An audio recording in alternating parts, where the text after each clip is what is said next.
pamatuan nga si Kristo matukod nga Diyos sunod sa Biblia at mga referensya. Okay. Ang pamangkot po unan. Okay. Mas maayo, klaro. Sa debate nga ini, ang ginapalindugan mo pala na pagtulunan, opisyal na pagtulunan, o doktrina sa Iglesia Katolika na itutlog sa Papa, mga Obispo, at Pamaparin. At doktrina sa simbahan, opisyal ng simbahan, ang pagkalios ni Kristo, nagawag na Diyos, na nagawag niya tao. Opisyal. Okay. Pinakamatuod nga Diyos ang ginamilala mo ilan? Isa. Sa iyo tatlo. Sino? Sa iyo tatlo. Malapit si Paano naman ako. Ama, isa ako. Pero ikaw ba? Alis. Sige. Dali lang. Nag-agree kita. Okay? Ang moderator ang mag-decide, hindi ka mo magsinagtali over each other. Okay. Pangangkot, may sabat. Okay? So, it is a question. I-allow ako ng question, sino ang kinakilala ng Diyos? But I will also caution the negative side nga ang topic given natin, tama si Mr. Dwayne, nga ang topic natin is not the Trinity, but whether Jesus is God. Ako na ako Ari, in the 3rd century manuscript, page 75, Monogenes Theosa nakasulat. Ang pangangkot, may makakita ka na 3rd century o early na Monogenes Theosa ang nakasulat. Payos na. Why sa katugangan o why sa Kaya ang pagkakas ako pangangkot, may makakita ka o kung wala. kasama ko? Ano pangangkot, may makakita ka. Isinig ko na may ara monogenes Theos. May ara man monogenes Dios. Hindi ang basihan kung ano kadaan ng manuskrito. Kundi kung ano ang gusto sa mga nasulat o gipogyan ng manuskrito. Katulad sini, ang ginasilin mo, Juan 1:18. Dili sa inyo, Jerusalem Bible, Biblia Katoliko. Ang nakasulat, dili. Saan ko Juan 1:18.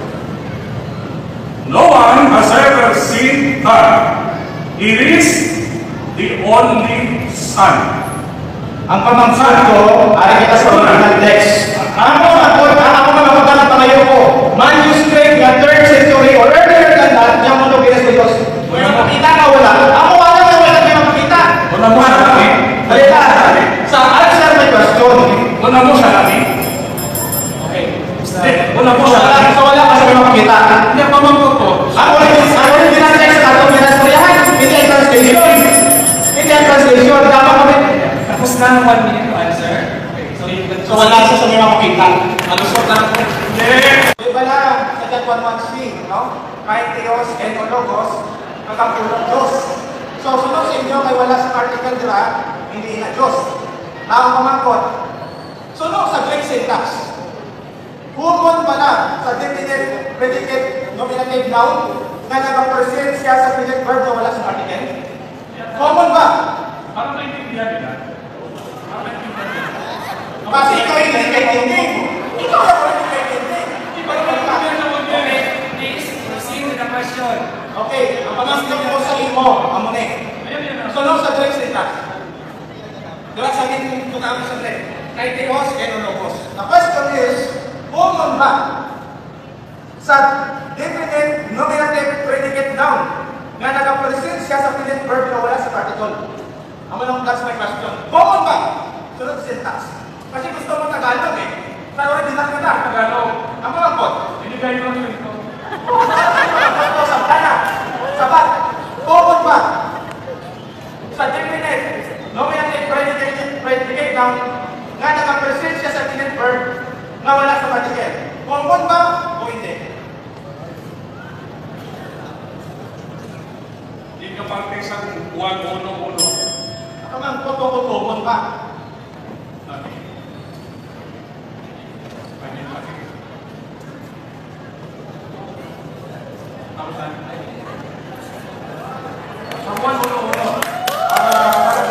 Kahit na, pinagalagas ko sa word for word. Are, may nabasa ka sa Bible word for word na ho, Jesus, Theos, of Estin.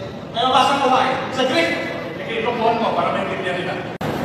Kanina, ginamitan na itong Sokal 63, tapos itong ginagay, gusto niyo pa ba, pag ginambal only, isa lang.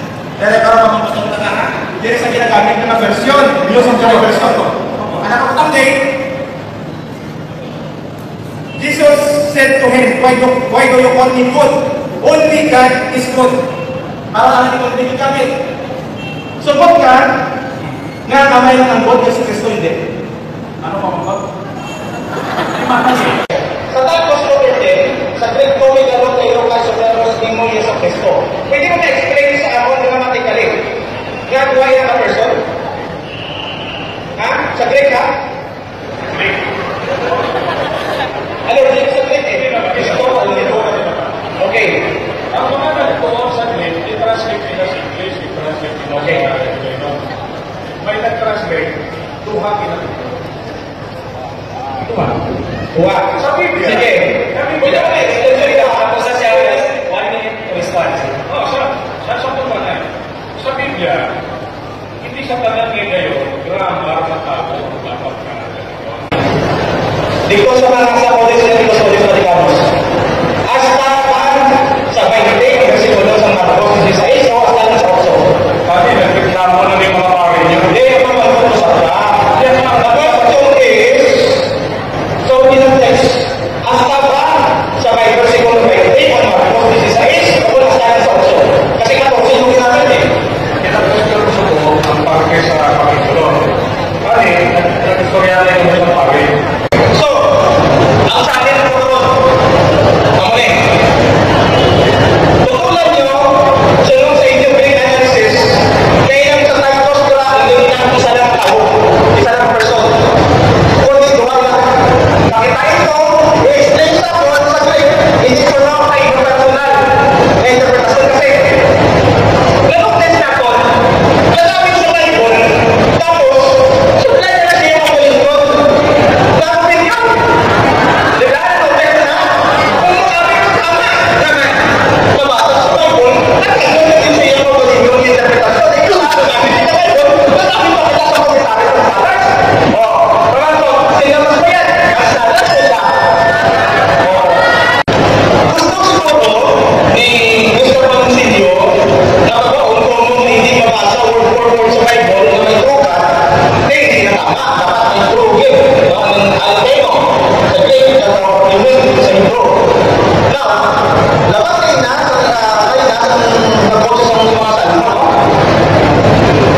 Kung ano pa sa Hebrew Bible, ang word na Elohim Emer, o Elohim means God, Diyos. Emer means true or matuon. Tatlo na ng beses, intamit sa Hebrew Bible. Kung nato nila ang ilang taon.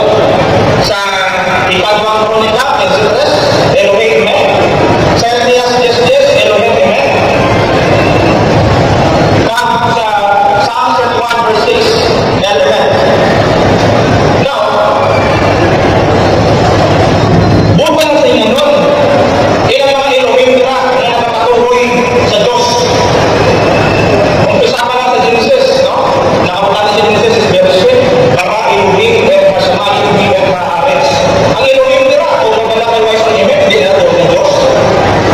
So, hindi dili ang ato inutunan ang word for word. Sa Hebreo 1:8. Pero ang Diyos nagsiling na hanungod sa anak.